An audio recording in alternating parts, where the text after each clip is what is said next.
Salut, c'est Greta. Écoute, là, je suis dans un endroit qui se trouve à peu près, 30 minutes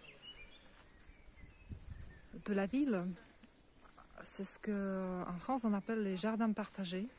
Donc voilà comment ça se représente chez nous, ici en Slovaquie. C'est un concept des jardins partagés d'une certaine manière, mais pas vraiment. En fait, c'est un truc qui existait déjà à l'époque du socialisme. C'est-à-dire que les gens qui habitaient en ville, ils pouvaient acheter une parcelle sur laquelle ils pouvaient cultiver leurs légumes et leurs fruits. Et donc, ils pouvaient construire aussi un petit chalet. Donc, ce que tu vois ici, c'est pas un village en fait. Tu vois, c'est un immense jardin. Et les gens avaient le droit de construire ces petits mini-chalets. C'est vraiment un concept super génial qui existe donc chez nous depuis à peu près 60 ans. C'est absolument magnifique. Et je pense que les gens qui s'appellent les minimalistes en France pourraient vraiment apprécier parce que c'est vraiment une possibilité pour les gens de sortir de la ville, de cultiver leur propre production. Et tu vois, là, tu as un petit cerf, des trucs comme ça. Et en même temps, avoir un petit chalet en bois qui sert en fait pour passer le week-end ici ou une journée et tout. Moi, je considère ça comme un immense privilège. Je pense que les gens qui vivent ici, ils ne se rendent même pas compte que c'est un concept qui existe vraiment ici et pas vraiment ailleurs. Moi, je trouve ça génial. Franchement, vivre dans un petit chalet comme ça me plairait bien. Je ne sais pas ce que tu en penses. En tout cas, je voudrais te parler un peu de ce qui se passe ici. Je viens en Slovaquie à peu près une fois par an. Et d'une année à l'autre, regarde comme c'est joli. Tu vois, c'est pas vraiment des résidences secondaires, mais c'est des petits chalets de week-end en fait. Je trouve ça absolument magnifique. Et ce qui est catastrophique, c'est qu'avec l'arrivée des fast-food, tu vois, toute cette merde qui est arrivée un peu, qui vient la plupart du temps de l'Occident, en fait, les gens ont énormément grossi. Et je le vois d'une année à l'autre, en fait, je pense que les gens, ils prennent 5 kilos par année.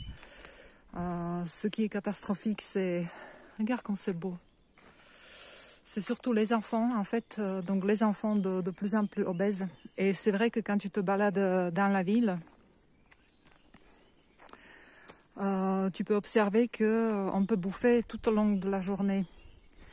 Et ça commence le matin et ça finit le soir. Et ça crée énormément de dégâts. Ce que je trouve aussi extraordinaire, je ne sais pas si ça existe en France parce que je n'ai pas de télé, mais ici je regarde un peu la télé avec maman qui regarde des séries turques et sud-américaines et je ne sais pas quoi. Des publicités, c'est-à-dire que chez nous, la publicité des médicaments est autorisée, donc les labos en fait peuvent passer leur publicité pour les médocs à la télé. Et ce qui est génial, c'est que quand il y a la pub, donc qui est hyper agressif, parce que quand tu regardes un film ou une série, tu as au moins 4, 5, 6 arrêts publicitaires qui débilisent les gens. Et ce qui est super, c'est que dans la première partie, tu as donc la pub pour des pizzas, des McDo, des merdes. Et dans la deuxième partie de la pub, tu as en fait donc les médocs qui vont ensuite contre la douleur, les anti-inflammatoires, l'indigestion, la constipation, etc. Et je me disais que peut-être ça sera beaucoup plus utile si par exemple quand on te vend en fait un pizza, tu vois, ou un truc dégueulasse, industriel, des conserves, des trucs surgelés, de la viande horrible. En fait, qu'en même temps, on peut packager le truc, en même temps, on te vend en fait une tube des anti-inflammatoires ou pour la mauvaise digestion ou contre les levures, tu sais, la candidose et toutes ces choses-là. Je trouve que ça, tu vois, il pourrait faire vraiment un packaging comme ça. Ça pourrait être une super idée. Donc voilà.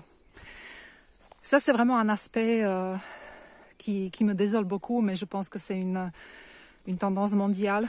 Quoique je trouve qu'ici, c'est hyper agressif et très très efficace. Voilà, la bouffe pas chère. C'est vrai que l'alimentation ici, d'une façon générale, elle est à peu près à 20-30% moins chère qu'en France. Et aussi la bonne nourriture, donc les fruits et légumes que tu peux acheter au marché sont beaucoup moins chers. J'attends impatiemment la saison des myrtilles parce que les myrtilles sauvages, un litre de myrtilles coûte entre 3,50 et 5 euros. Donc ça c'est vraiment superbe. Et en même temps, tu vois, avec ce mouvement, vraiment avec cette population qui est de plus en plus malade et qui consomme vraiment des médocs d'une façon hallucinante, il y a quand même un mouvement un peu minoritaire, comme d'habitude, des gens qui vraiment retournent vers les produits naturels, vers leurs propres élevages et puis leur propre production des fruits et légumes, parce que c'est quelque chose qui a quand même une tradition hyper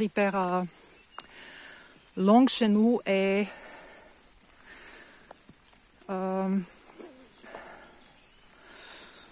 voilà, donc je trouve ça bien.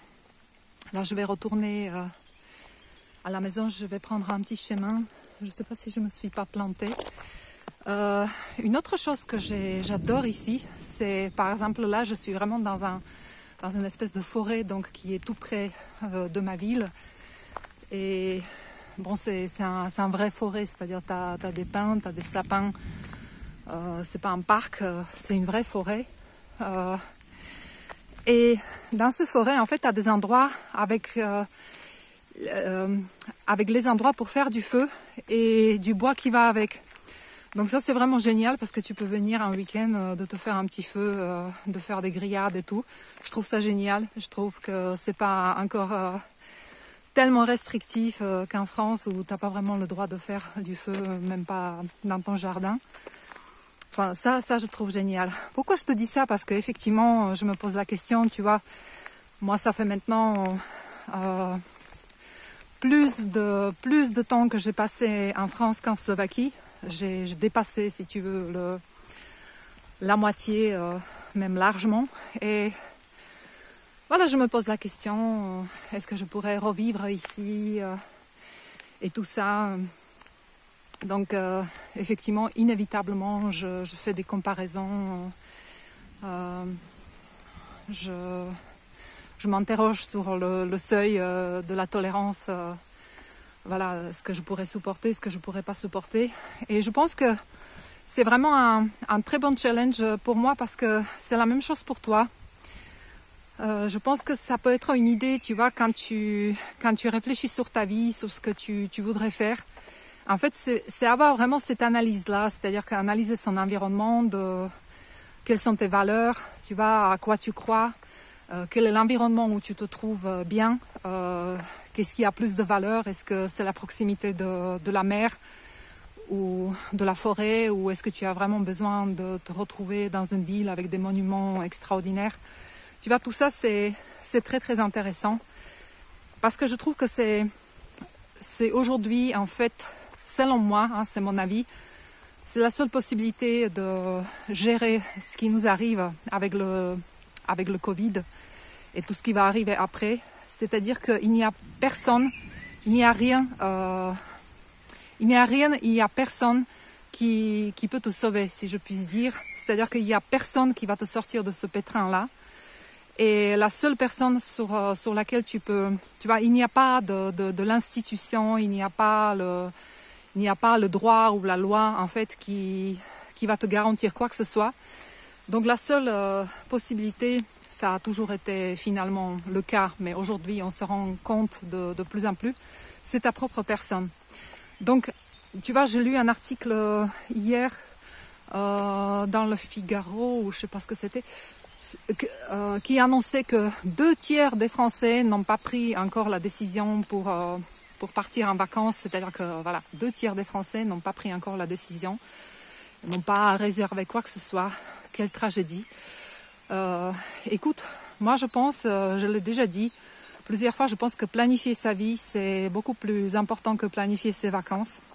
Et je pense que ces fameux 2/3 des gens qui n'ont pas encore décidé s'ils vont partir ou ils vont partir, je pense que la meilleure chose, ça serait de vraiment plutôt planifier la vie. C'est-à-dire que, je l'ai déjà dit dans plusieurs de mes vidéos, c'est qu'il faut arrêter de se bercer de cette illusion en fait qu'on va revenir vers quelque chose d'avant. Je ne pense pas. Je pense que cette crise en fait, elle va vraiment accentuer tous les composants de la vie. C'est-à-dire, je sais pas, pour moi par exemple, tu vois, pour moi c'est même pas que c'est hyper important, mais pour moi c'est naturel que ma valeur à moi c'est d'être absolument autonome, c'est-à-dire de ne pas dépendre d'un système médical, par exemple, tu vois. Donc quand c'est arrivé, effectivement, moi ça m'a pas bougé d'un seul iota. Et par rapport à ça, j'aime beaucoup cette phrase que tu entends souvent dans la presse, à la télé. Tu vois, c'est la phrase qui me tue. Quand un journaliste ou peu importe, maintenant c'est même les gens en fait, ils argumentent comme ça, quand ils te disent oui, mais tu n'es pas le médecin. Donc c'est-à-dire que quand on te dit que tu n'es pas le médecin, ça veut dire que tu es un débile en fait et que tu n'as absolument aucune prise, c'est-à-dire que tu n'en sais strictement rien comment la nature fonctionne ou ton corps, tu vois, il faut que tu sois un médecin en fait, tu vois. Et voilà, ça c'est quelque chose qui me tue aujourd'hui, je rigole. Mais je me rends compte que quel privilège vraiment j'ai, parce que en ce qui concerne ce volet, cette partie de ma vie qui est la santé, enfin, je suis complètement tranquille en fait. Et effectivement, les gens avec qui j'ai travaillé, je veux dire, je pense qu'aujourd'hui ils ont vraiment des très très bonnes bases, qu'ils ont confiance dans leur corps et qu'ils savent exactement quoi faire, comment faire, etc. Donc voilà, je disais que je m'inspire en fait de mon pays, de ce qui se fait. J'essaie de regarder tous les extrêmes, toutes les choses qui me font mal, comme cette obésité, tu vois, comme vraiment je le vois vraiment quand je regarde les gens, quand je les observe vraiment de près, donc cette souffrance, des états inflammatoires dans le corps. Ils bouffent énormément de médocs. Si tu vois, les pharmacies chez nous, putain, c'est des supermarchés, c'est des carrefours de médocs. Enfin bref, c'est absolument horrible. Et en même temps, tu vois, je vois aussi en fait un tout petit fil, en fait, une toute petite file, des gens qui quand même réfléchissent et qui retournent vers une vie beaucoup plus naturelle et qui travaille beaucoup en réseau, tu vois. Ça c'est vraiment quelque chose qui nous vient du socialisme, c'est-à-dire que quand on était formaté, tu vois, de la façon de penser collective, etc. C'est quelque chose qui est très très ancré en nous, et donc du coup, tu vois, les choses comme le troc, tu vois, d'avoir le réseau, de connaître les gens qui font ceci, qui font cela, tu vois. Par exemple, mon père, il était pêcheur, tu vois, donc il pêchait des poissons. Il avait des potes qui cultivaient des légumes, donc il faisait des échanges. Et ça c'est d'une manière, en fait, beaucoup plus spontanée, beaucoup plus naturelle. C'est quelque chose que je vois en France, mais plus à la campagne. Tandis que là, je te parle vraiment de la ville. Et ça, c'est quelque chose qui perdure. Et enfin, la troisième chose, c'est indéniable, c'est vraiment le sentiment une hyper appartenance à la famille et à la patrie. Je sais que c'est des notions auxquelles il y a beaucoup de gens, beaucoup de personnes en France qui sont allergiques, et voilà, tout de suite on peut catégoriser ces gens-là, c'est-à-dire ceux qui sont, tu vois, ceux qui en fait, pour qui la valeur de la famille, tu vois, et de la patrie, c'est quelque chose qui est important. Bah, ça devient des gens un peu malades aujourd'hui dans notre société, en France. Je sais pas si tu observes ça. En tout cas ici, c'est un élément hyper important. Et tu as beaucoup de familles avec beaucoup d'enfants. C'est-à-dire que vraiment, ça c'est agréable à regarder. Enfin bref, là ça commence à pleuvoir un peu fort. Donc je vais te laisser, je vais accélérer un peu mon pas. Et puis je te dis à bientôt. Ciao, ciao.